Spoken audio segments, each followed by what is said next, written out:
তারিক বিন জিয়াদ ছিলেন ইসলামী ইতিহাসের এক গুরুত্বপূর্ণ চরিত্র।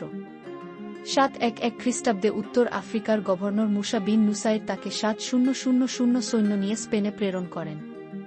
এই অভিযানের উদ্দেশ্য ছিল তখনকার বিসিগত রাজ্যের দুর্বল অবস্থা কাজে লাগিয়ে স্পেনে ইসলামের প্রসার ঘটানো। অভিযানের সূচনা। তারিক বিন জিয়াদ তার সৈন্যবাহিনী নিয়ে ভূমধ্যসাগর পাড়ি দিয়ে জিব্রাল্টার প্রণালীতে পৌঁছান। এই স্থানের নামকরণও তারিকের নামানুসারে করা হয়েছে। জিব্রাল্টার শব্দটি আরবি জাবাল আল তারিক থেকে এসেছে, যার অর্থ তারিকের পাহাড়। বিখ্যাত ভাষণ। স্পেনে পৌঁছানোর পর তারিক তার সৈন্যদের উদ্দেশ্যে একটি বিখ্যাত ভাষণ দেন।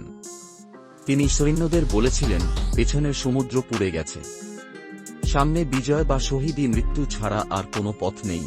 তার এই কথাগুলো সৈন্যদের মধ্যে এক নতুন উদ্দীপনা সৃষ্টি করেছিল। যুদ্ধের বিবরণ। কৌশলগত অবস্থান। তারিক বিন জিয়াদ গৌরবময় কৌশল গ্রহণ করেন। তিনি এমন জায়গা বেছে নেন যেখানে শত্রুর বিশাল বাহিনী একত্রিত হতে পারে না। এর ফলে শত্রু বাহিনীর সংখ্যার সুবিধা কমে যায়। মুসলিম বাহিনীর সাহসিকতা। তারিক তার সৈন্যদের উজ্জীবিত করার জন্য বিখ্যাত ভাষণ দেন। তিনি বলেন, পেছনের সমুদ্র পুড়ে গেছে, সামনে একমাত্র পথ বিজয় বা শহীদী মৃত্যু। এই ভাষণ সৈন্যদের মধ্যে অসাধারণ উদ্দীপনা তৈরি করে। বিজয়ের মুহূর্ত। যুদ্ধ কয়েকদিন ধরে চলে।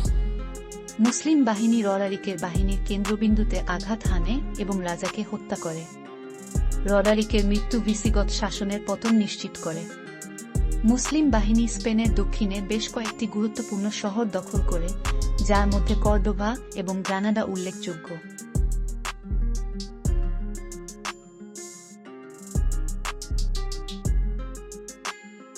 যুদ্ধের ফলাফল।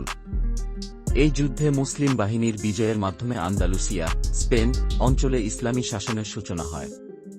মুসলিম সভ্যতা স্পেনের মাটিতে প্রায় 800 বছর ধরে তার কীর্তি রেখে যায়। এই সময় জ্ঞান, বিজ্ঞান, শিল্পকলা এবং সংস্কৃতিতে স্পেন এক নতুন উচ্চতায় পৌঁছায়।